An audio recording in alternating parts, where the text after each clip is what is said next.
hacked 7 out of 16 publicly launched companies of the Y Combinator Spring batch in 30 minutes. Out of these 16 companies, everybody was using AI to build their software, but they were in different life cycles of stage.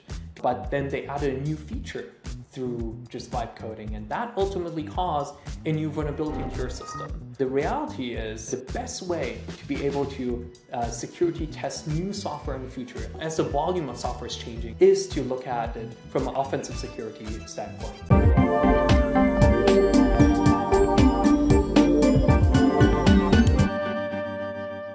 The situation right now is, I think, just the very beginning of what of like the implications we see. Imagine once larger companies start adopting AI, even at an even larger scale, right?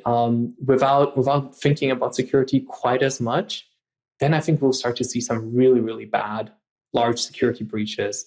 And in that moment, I think the entire industry will revisit about how we implement security in this age of tens of thousands of lines of PRs every day. Because of this amazing technology that we have, what are the security implications of all of this, right?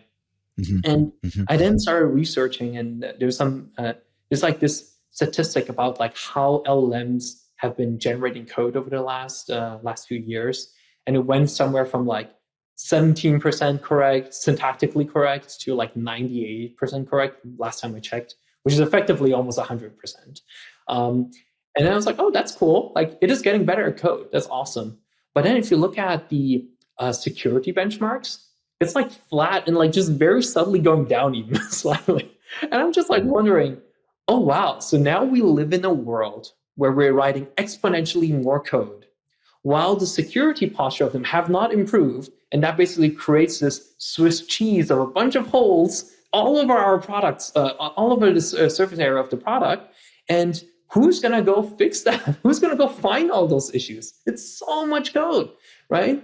And so that compelled me to start Casco, right? To really think about how can we take a new, refreshed approach on software security and try to figure out what are the true vulnerabilities that matter to you when you have millions of lines of code shipping, and what are the ones that truly are exploitable, and what are the ones to focus on, right?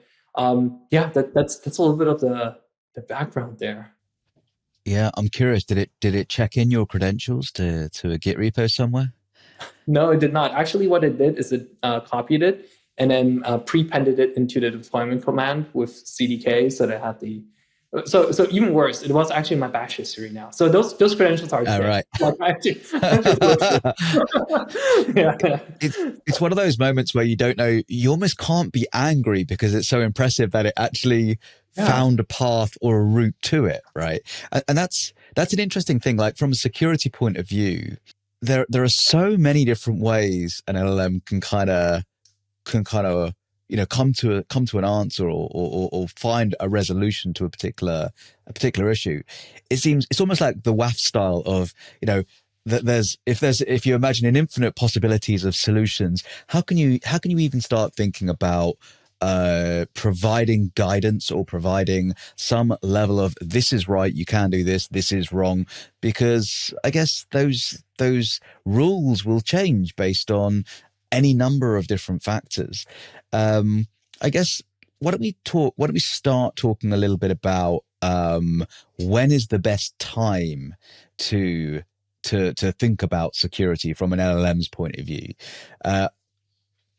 If we think about code, there are many places where we can almost like statically test, where we can ask the LLM to think about things or review code from a security point of view.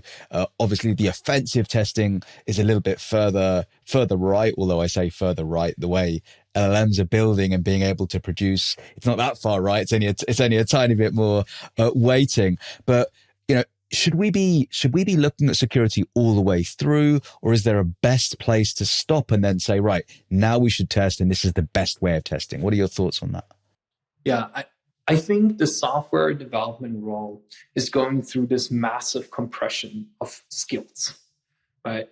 Like a parallel I would draw is maybe 2 years ago, asking a software engineer to just build a UI without a designer providing a Figma file or some wireframe would be like, hey, it will look so bad. It would be embarrassing to ship it in front of the clients. But that's changed, right? So I think because people tend to be better reviewers than they are creators. That's like just the general human being. Like you can always look at something and be like, yeah, this looks kind of good or bad. Like you can judge it, right? But creating it exactly as somebody has painted it is very hard, right? So I think we've already seen that happen in different roles, like obviously design. Certainly in product, we see great engineers who have like product acumen now be able to do more because they have the time to do it. And I think we'll see that with security as well over time.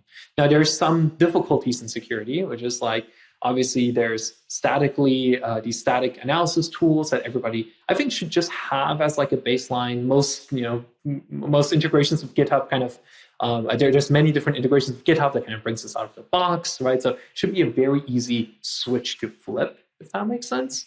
But with security, it is not just purely a software engineering problem or just purely a security engineering problem. Security cannot be looked in isolation. It has to be looked at in the context of the business. Right?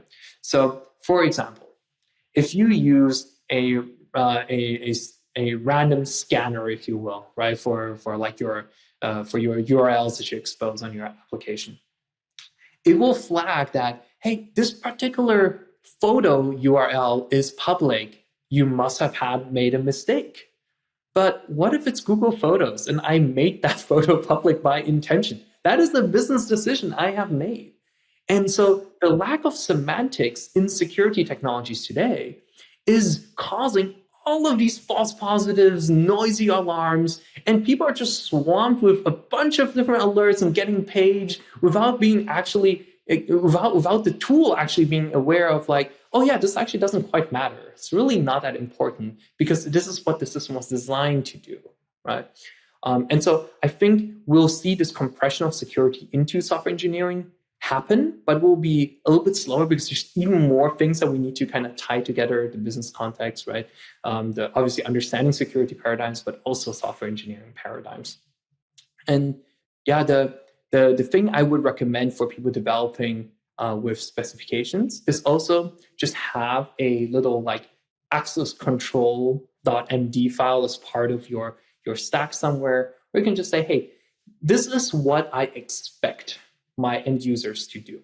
Here are the different roles that exist. This is what these roles are supposed to do. After you're done implementing, verify against these different rules and see if they were impacted or not and flag them back to me or re-implement the change with those things in mind. Something very simple as that immediately adds so much semantic context into the code that gets generated so the LLM can help you be better.